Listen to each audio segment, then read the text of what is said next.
This is the Detroit Sports Podcast Network. Oh my God!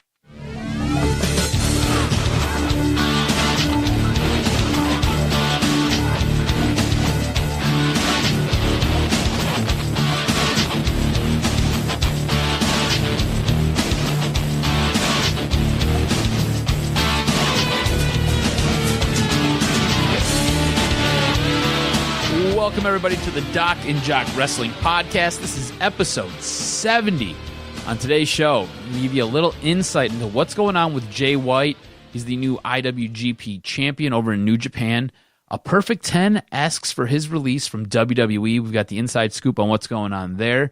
Also, possible retirement match for this Olympic athlete. Of course, we're going to review Raw and Smackdown, as well as get you caught up on what took place at the Elimination Chamber and who won calling the card this week.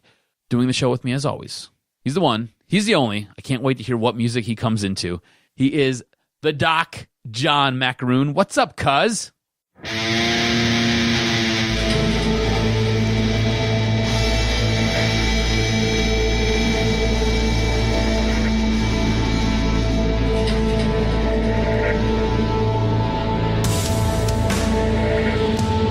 Can you guess who that is? Is that Ciampa's music? Aleister Black. Is it Very Aleister close. Black? Welcome, cuz. I'm looking forward to this conversation. Lots of interesting news and notes on Raw and SmackDown and the world of wrestling. With each week, like you said, some new wrestlers are requesting their release, and you can sense that the roster is kind of bloated, and you're realizing now that anytime someone new comes up, you got to make your mark. And Aleister Black's entrance is really cool. It grabs your attention. It really does. Side note, I was at work earlier this morning, and CM Punk's theme song came on, and I was like, "Oh, CM Punk, his return has been confirmed." Got me excited for a quick minute. Also, programming note, I will be out of the country next week and the following week, so doing the show will be John and special guest. Yes. Yeah, we're gonna leave them unnamed right now. So It'll I'll be be a fun missing time. 2 weeks. I'll be missing the Fastlane preview. I will be back for the Fastlane results recap and review, but we'll have somebody guest pick for me as long as it's all on the up and up and nobody's sabotaging me. We'll do all of that. Speaking of up and ups and pay-per-views here, let's get into the Elimination Chamber and let's go over some quick results. We opened with another awesome Buddy Murphy match. He retained over Tozawa. I thought this was a really good match. I have no idea why these guys are relegated to the kickoff show.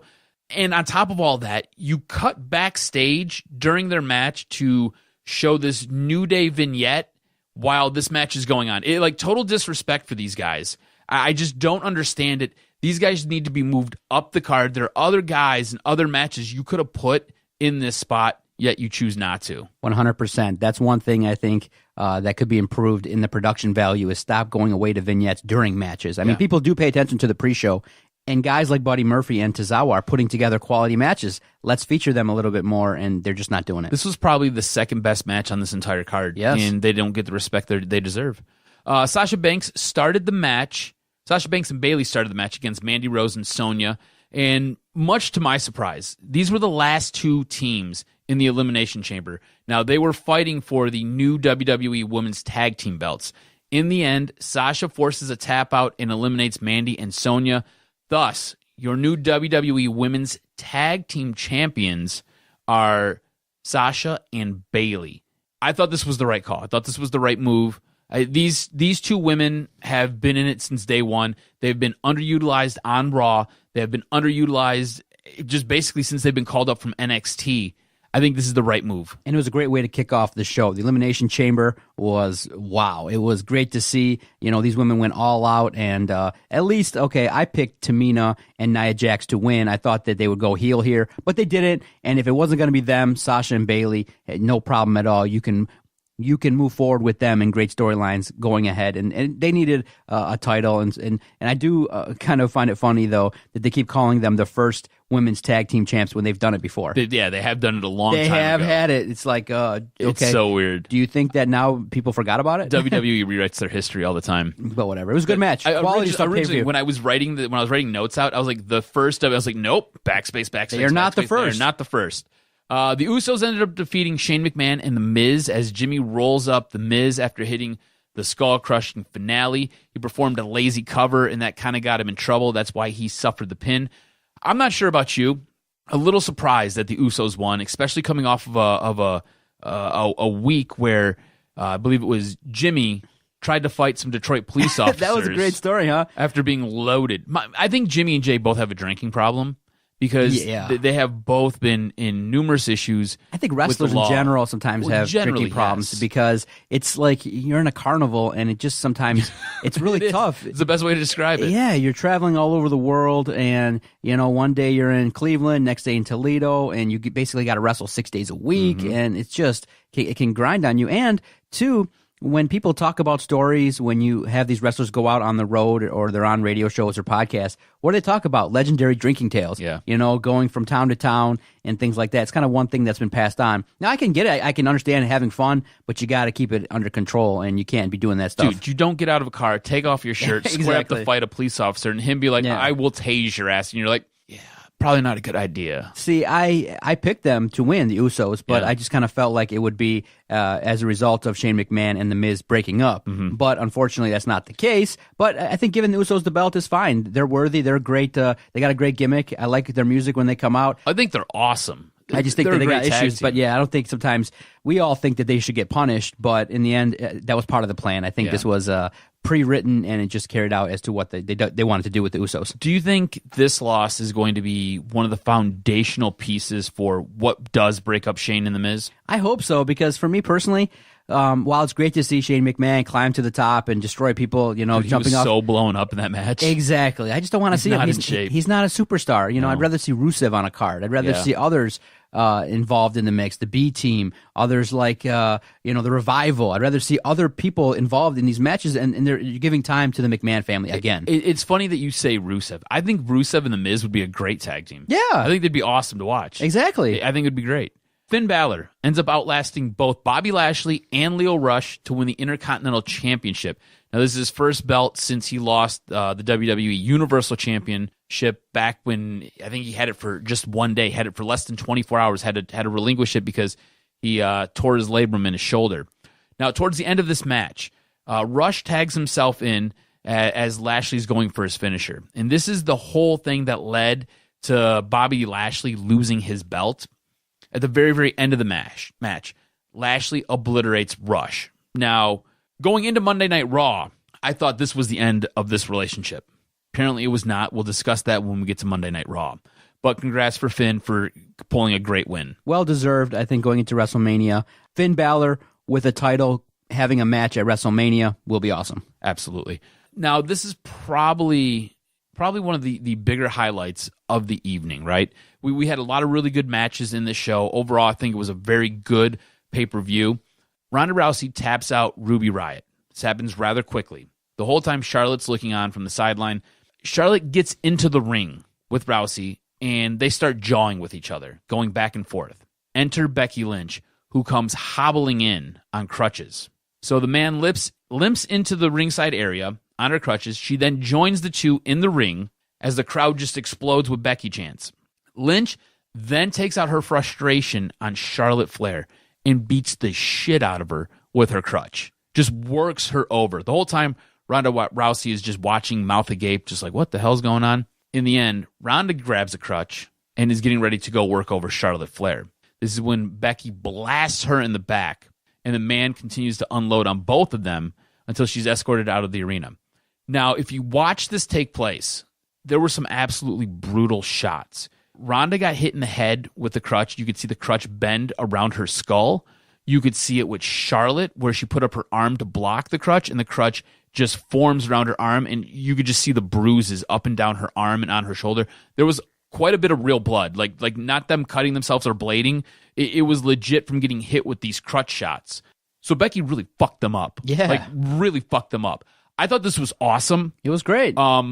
It takes a lot as a competitor to really trust your other competitor. You got to give them your body. And Ronda and Charlotte both gave Becky their body. Now, The attack post-match, as you're describing it, awesome. Yes, it definitely hypes up the match for WrestleMania, however it's going to play out. But for me, I looked at it from a different tone in that I was disappointed in that you have Ruby Riott, who you've elevated, and then you squashed her at a pay-per-view and don't let her. Basically, she took bumps for Ronda Rousey. And I'm sitting there going, this is Ruby Riott. I think she has an opportunity to be a legit star and have a good match. 2 days in a row. Yeah. 2 days in a row, because they came back on Monday and they repeated it just quicker this time. So it was stupid. I just found it distasteful a little bit because I think Ruby Riott is a contender, and you don't have to have her win, but you don't have to get squashed. And that's the part I say, well, okay, Ronda Rousey, fine, she's doing her thing, and I like the fact that she's in the mix now with these two other women, but I just think that, unfortunately for Ronda Rousey, I would have liked her to be a little bit more elevated in terms of her place, and it just feels like it's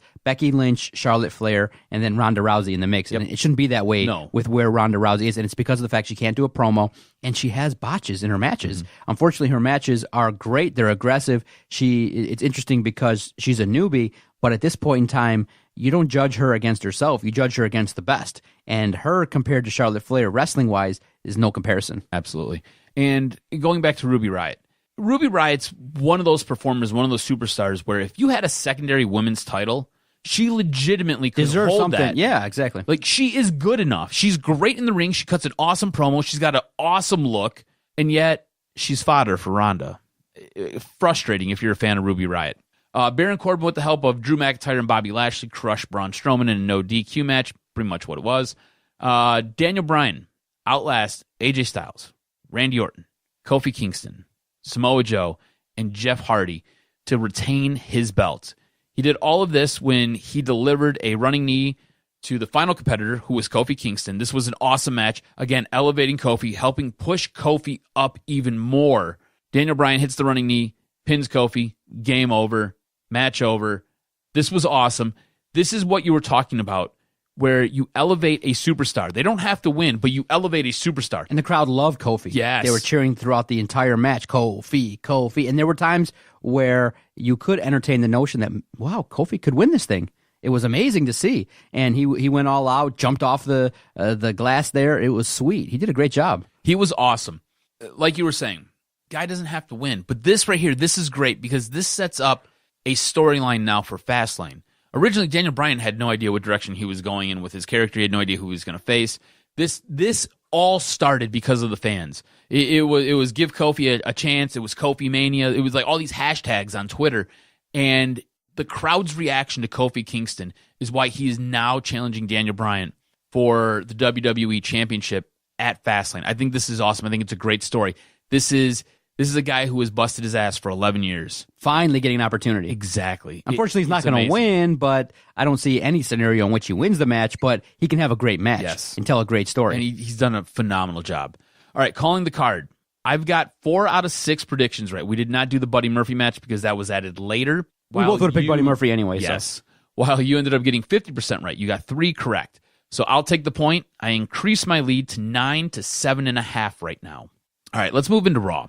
So Raw was a little bit weird, and there was a lot of new talent brought up from NXT. And it was announced by Triple H, just kind of, okay, here they are. With their belts, too. Yeah. Like this seems really weird, seems really disjointed, and the crowd that they did all this with is not the crowd that you introduce new people from NXT Lafayette, to. Louisiana is a terrible, probably the worst crowd of the year. Well, I don't want to say they're the worst. You're right. They might be the worst crowd of the year because of this Raw. It's a post-pay-per-view. You got these new guys coming out, and these guys are legendary. When they announced that DIY's coming out there to have a match, and you realize against the Revival, they should have been up and cheering the entire match. It's like these guys were nowhere near but you the level of fan that you wanted for these guys. You're a smart, right? Mm-hmm. You're a smart mark. Mm-hmm. You know what's going on. You watch all of this stuff. You read about this stuff. You go sit down on the toilet and get lost for 30 minutes because you end up reading an article that Meltzer put out there or that somebody else put out there, Ryan Satin put out there.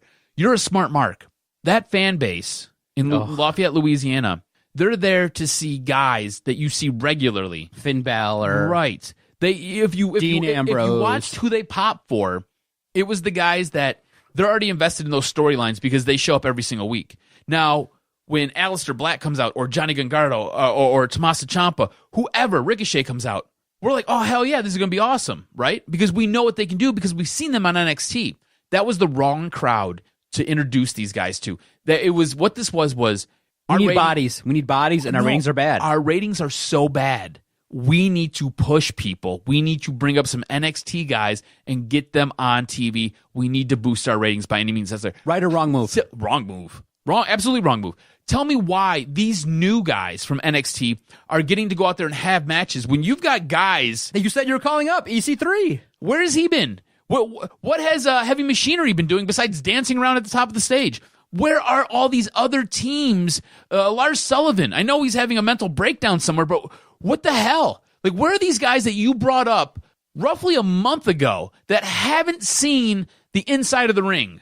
Yet, you're going to bring up 4 new guys? I just would have brought up Ricochet. That's it. That guy's ready. Right. Ricochet's ready to be a star. The others could have just stayed in NXT because those guys were deserving of vignettes, who these guys are, highlight packages. And one thing I was thinking about as I was reading... these 4 guys get to wrestle back-to-back nights. Yeah, and I was thinking, too, is that, they have... WWE, one thing that is definitely supremely above everybody else is they have so many followers across their various social media platforms. You don't have to have everything aired on TV. No. Dude, Aleister Black can do a vignette on WWE Twitter, on YouTube, and a lot of people are going to see it. And I think you can use those avenues to get these guys over. You don't think Johnny Gargano and Tommaso Ciampa could have a video and say DIY's coming and 1 million people could see it across their various social media platforms, YouTube, Twitter, the network. The way it was promoted, poor, which it wasn't. Just Triple H droning on and on and on and honestly, the only way I knew that Gargano and Ciampa were wrestling because I was in the middle of getting stuff ready for my next day at work, right? Yeah. The only way I knew about it is you sent me a text. You said, interesting open to Raw. And I said, what's going on? Is it shit? And you said, no, DIY is going to face the Revival tonight. And I was like, Johnny Wrestling and Tommaso Ciampa? And you were like, yeah. And I was like, the fuck? What? Yeah. Like, I had to stop everything I was doing and go run and turn it on real quick. Yeah. Just to kind of pick up where everything was at because I was going to watch it all off of my DVR. But I had to run and I had to go pick up in the middle of what was going on because I was like, what the hell is happening? There was no promotion. Nothing. Just these guys were thrust into matches. It was... And on top of it, it was poor booking. Like, you're doing it in front of a crowd that doesn't know who these guys are. Not even clapping. Doesn't even care who these guys are. That's the worst part. Like, they gave 0 pisses about who any of these dudes were, right?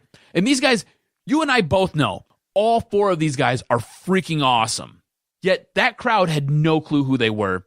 There was no promotion for any of this. They got thrust into matches with guys, and half the time the matches made no sense. Like, what are we fighting for? When you put a wrestling match together, there's a few things that make a really good wrestling match. Let's go over them really, really quickly, because I think WWE has forgot. Generally, you need a good guy, and you need a bad guy.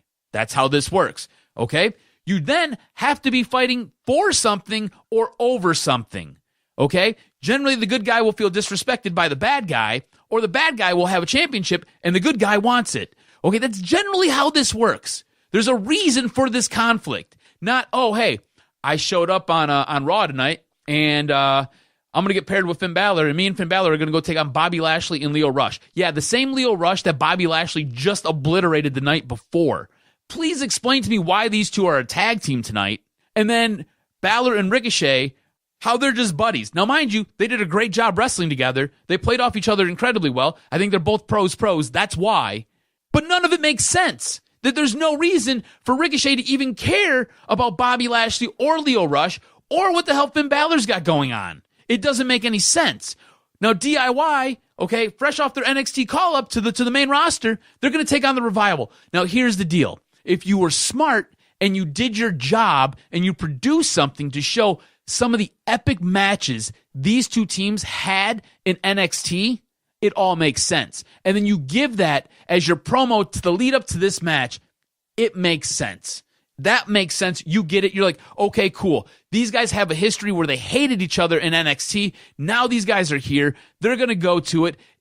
Awesome. But you have to, like, honestly, and it's not one of those ones where it's like a 3-minute vignette or a clip. No. You need like a good 5 to 7 minutes to show the history between these two teams because it was so freaking incredible in NXT. Some of the best NXT matches were between these two goddamn teams, yet WWE can't figure it out.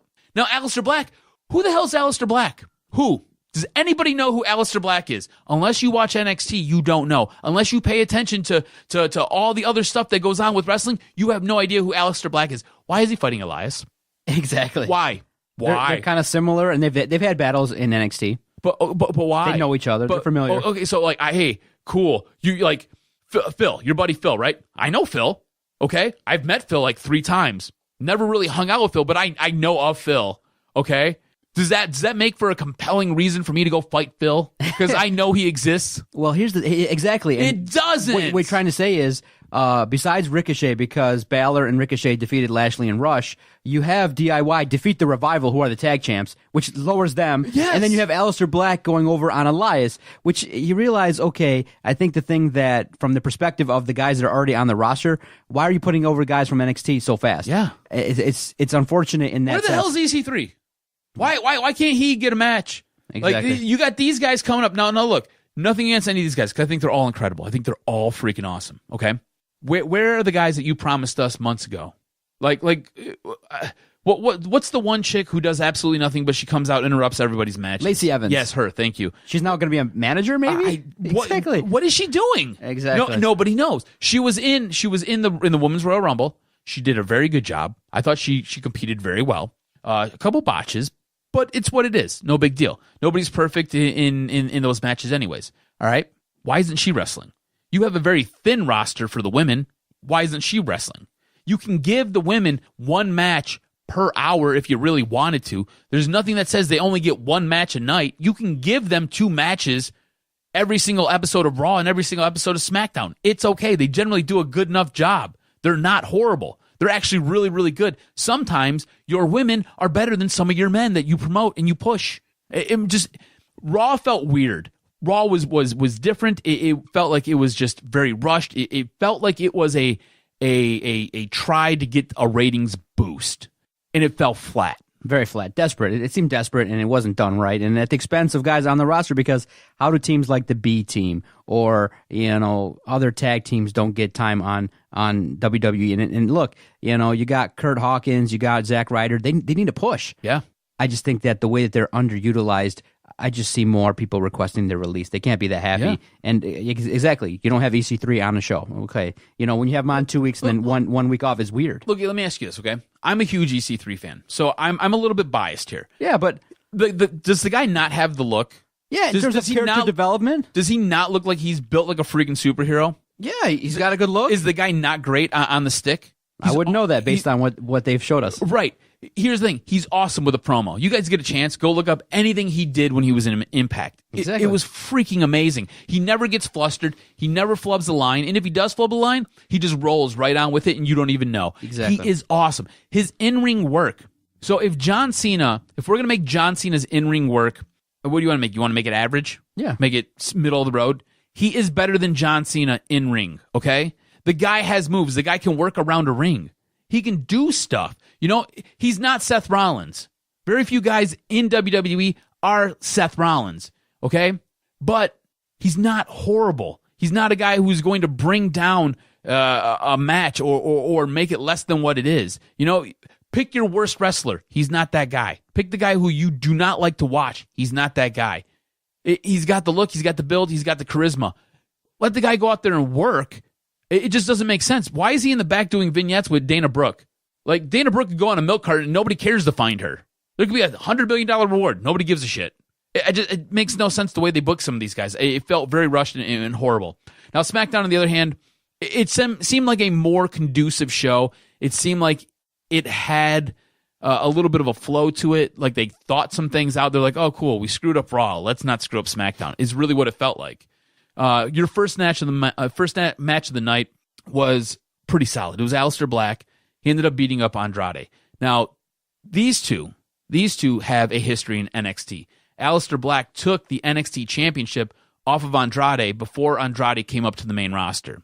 So this was awesome. This was a back and forth matchup. It was quick. It was solid opening. Pace. Yeah, very good. It was awesome.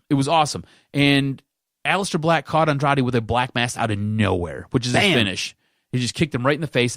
Honestly, whoa, what just happened? Exactly. He was knocked out. Next, you got a good match between Tommaso Ciampa and Johnny Gargano when they took on the Bar. Now, you had a little background in this match because Ciampa and Gargano are in the back, and then the bar comes up and starts talking shit. Exactly. And it's like, okay, cool. You've got your story, right? You've got two guys who are coming from NXT, and now the bar are like, what are you guys doing here? Nobody cares about you. Get out of here. Now, I think Cesaro could have did a better job selling some of this build, but it's what it was. In the end, you get a decent match. The new guys get the win. It's what it is. Did you think it was weird that the new guys had to sell almost the entire match? Yeah, I think that, I don't know how you get new guys over when they're selling the entire match. The idea is, though, you have to put over the bar, too, that they're talented, that you don't just walk in and handle your business. So, sometimes in matches you got to get over, and sometimes the bar had to get their stuff over, but they end up losing the match. But you're going to have a fluke win, right? That's what that was. It was a fluke win. It was a fluke roll-up win by Ciampa on Cesaro. So you're going to have a fluke win. Why did these guys have to, I think it was like a 20-minute match. Why did these guys have to sell for 18 and a half of it? Sometimes you build a narrative of, look, these guys can take a whooping and keep on ticking and still get the W. So the psychology behind it is, hey, these guys can take a beating and can sell and show that, hey, we can, put over these guys' moves. Because I think, when they're evaluating the back, how much they sell is important. You got to be able to take a beating a little bit. I agree with that. I feel for new guys, for brand new guys, right? And the bar is established and the bar is good. I think we both agree for SmackDown, the bar is a top three tag team? No doubt. So you've got these new guys, and the new guys have to get their ass handed to them for almost the entire match. Too much. You felt like it was too much. Yeah, let the new guys get some work in. And here, this is what is a little bit alarming too. Cesaro and Sheamus tower over Ciampa and Gargano. The big difference in that was noticeable. Amazing how big those two guys are compared to those two guys. Yeah. It was crazy. What'd you make of the Ricochet match?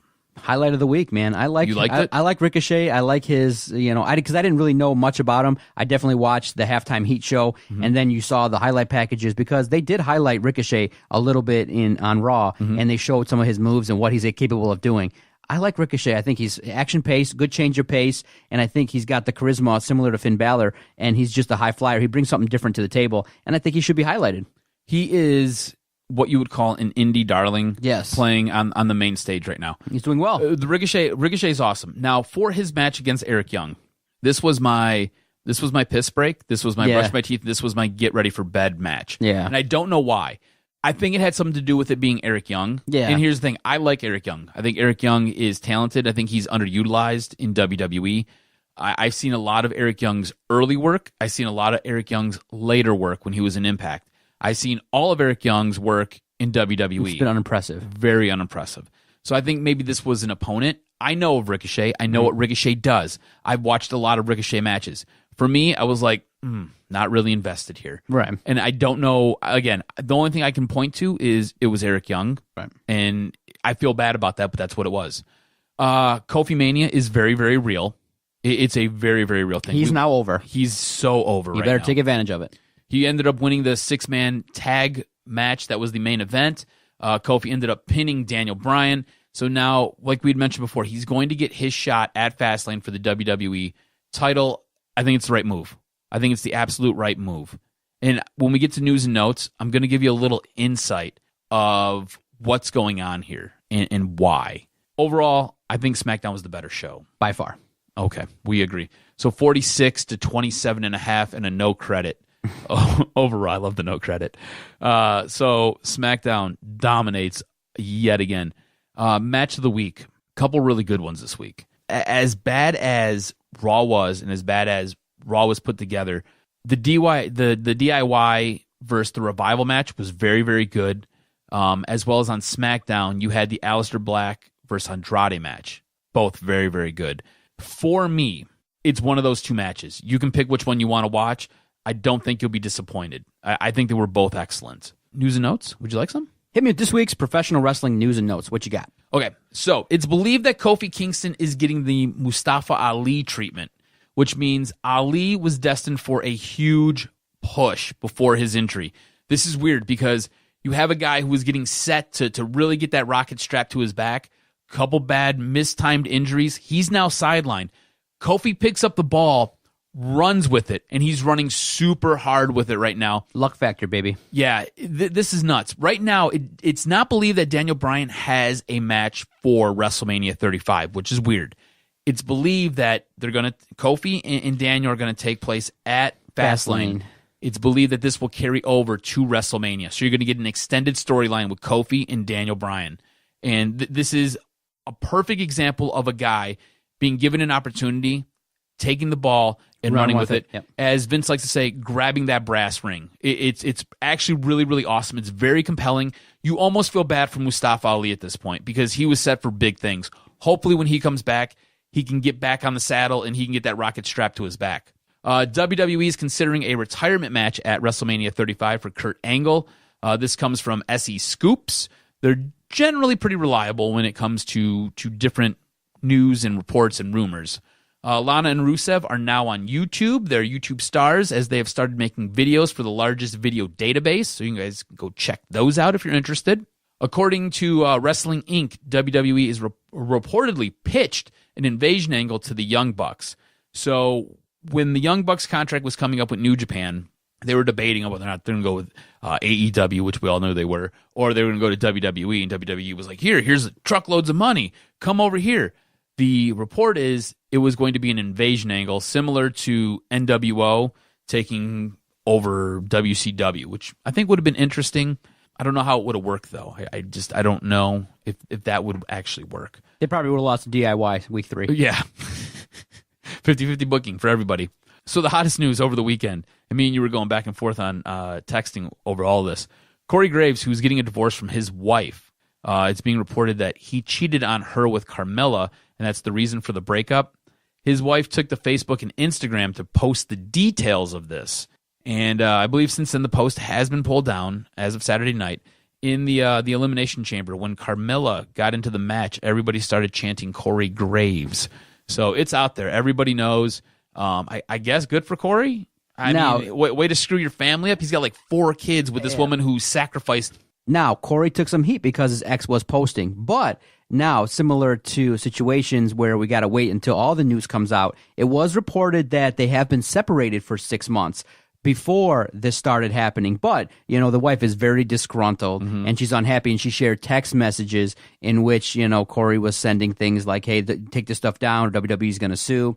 But in the end, you realize that, Corey Graves and his relationship with Carmella was not going to play over with the ex. And it's very unfortunate because she stood by Corey as he struggled with concussions and things like that. But it was an alcohol or a drug problem as well. Exactly. She stood by him. And, you realize that maybe she shouldn't have took it to that level to post it publicly. But in the end, Corey Graves, I think, will survive it. He's talented. And in the end, I don't think WWE really cares that the wrestlers and the talent, hook up and things like that, as long as it's professional. Because, look, obviously, Triple H and Stephanie, when the big boss did it, there's no real moral high ground that they can take. You know how many chicks Vince has banged? Exactly. There's no moral high ground they're going to take. Yeah, it's what it is. It's incestual. 1 or 2 day social media fun fodder, and that's it. You mentioned it. You're on the road 6 days a week with these people. Exactly. Right? You're going to hook up. Yes. It's what's going to happen. You put attractive men and attractive women together. It's like, what is it, Temptation Island? You ever watch that after Smackdown? Exactly. It's what's going to happen. You're going to bang. The worst post was... I could never go on one of those. I'd end up banging everybody. Corey Graves' ex posted a happy birthday message that Carmella sent to her daughter. So I was like, heck no. That's kind of messed up. It's kind of messed up. So the Perfect 10, Ty Dillinger, has asked for his release from WWE. Good for him. It makes sense. Good for him. He was underutilized. Totally. It was one of those weird things where people are saying, yeah, he kind of was meant to be enhancement talent, but his Perfect 10 gimmick got over, and then they just totally botched it. Yep. So Jay White, mentioned him at the opening of the show. He's the current IWGP champion in New Japan. Now, it's reported that he's getting the Kenny Omega treatment. So similar to Kofi Kingston, right? Kofi Kingston steps into the place of Mustafa Ali, grabs the ball, runs with it. Now, in New Japan, when Kenny Omega was going back and forth and started fielding offers from WWE and AEW before eventually signing with AEW, they had this 6-month block planned out for Kenny Omega, maybe even longer than that, on all the matches he was going to face and have, and what belts he was going to win or lose. The way New Japan does things, they do long-term booking. unlike WWE where it changes every single week. Vince doesn't like it, so we're rewriting all of it in 2 hours. Let's go. Jay White has been placed in Kenny Omega's stead. So that's why he so quickly won the IWGP Championship. That's why he's going to take on Okada at War of the Worlds. Or no, Supercard, the ROH, New Japan, Supercard G1. So Jay White is now essentially your new Kenny Omega. It seems like a whole lot for a very, very young talent. Is he worthy of it? We'll see. I don't know. I like Jay White. I watched a lot of Jay White when he was in ROH. I think he's a much better wrestler now, but he's been given a whole lot and really hasn't had to earn it, is kind of the way it feels. Now, when Kenny Omega became head of the Bullet Club, Kenny Omega was the cleaner. He had his own thing going on. He had his own thing going on with the Young Bucks. He was there. He was a part of the Bullet Club. He had worked his way to that point, and he had some of the best matches in New Japan. They weren't the 5-star matches that he put on with Okada, but he had some really awesome matches. So then when he took over Bullet Club, you were like, this makes sense. He is the guy. This makes sense. Jay White being given the keys to the Bullet Club, you're kind of like, oh, that's weird. He was just part of the Chaos faction with Okada, and now he's part of Bullet Club? Well, that's weird. And then him beating Tanahashi for the championship after Tanahashi was essentially a transitional champion from Kenny Omega to Jay White, you're just kind of like, oh, wow, that's weird too. So it really feels like there's a whole lot being heaped upon him. Kenny Omega was given things very quickly as well, not as quickly as Jay White. It's just weird. Time will tell if he's worthy of it. Again, he's very good. I just don't know yet. Just don't know. That's Great recap. Great recap, man. Enjoy your time in Brazil. I look forward to catching up with you after Fastlane, where a lot of information will come out as to what WrestleMania will look like. So you'll miss Fastlane, but that's usually a transitional pay-per-view. Nothing major typically happens after Fastlane, but it should be a decent pay-per-view. And so enjoy your trip. We'll come back and maybe look out for some of those Brazilian independent wrestling leagues and see if anything's out there. I'll see what's up over there. See if they got anybody. You know what? I've got a brother-in-law who he likes wrestling. Yeah, cool. Yeah. So it's not just soccer. They like wrestling too. Follow Adam on Twitter at AdamRSTROZ. Follow the network at Detroit Podcast. I want to thank those that support the network. Definitely check out the Breaking Down the Ring podcast. They air live every single Wednesday at 9:15 on the Podcast Detroit platform. They air their shows on Periscope, so you can check out what's going on live as Mikey and the crew. The Most Inappropriate Wrestling podcast airs, again, every Wednesday, 9:15. And definitely support Dennis and the crew at the Wrestling Perspective podcast. Dennis's podcast airs nationally syndicated, 100 different radio stations on the SB Nation radio platform. Check him out every single Friday. And his podcast and ours, we air on each other's network, the Wrestling Perspective Podcast Network. Absolutely, man. Putty loves Breaking Down the Ring. He I think tunes in every single week. He's in the mix. And Dennis does a phenomenal job. I'll tell you this much. So I watch a lot of YouTube videos in regards to wrestling. There's a lot of different people out there. Wrestle Talk does a great job. You guys go check them out. Great source for news and information, especially if you're trying to keep up on all of it and you have a busy schedule. Anyways, Dennis's podcast is referenced by Wrestle Talk at least once a week. At least once a week. That's how much news and information he is breaking down and disseminating and putting out there for everybody. So check him out. He does a great job. Mikey, again, most inappropriate podcast ever. Check out DetroitSportsPodcast.com. We air Dennis's podcast. We've got interviews with Sami Callihan from Impact. Ring of Honor World Champion Matt Taven is on there too. So definitely check us out. We work together, and Dennis is a great guy. At Dennis77 Farrell. We'll talk to everybody next week on the Doc and Jock Wrestling Podcast.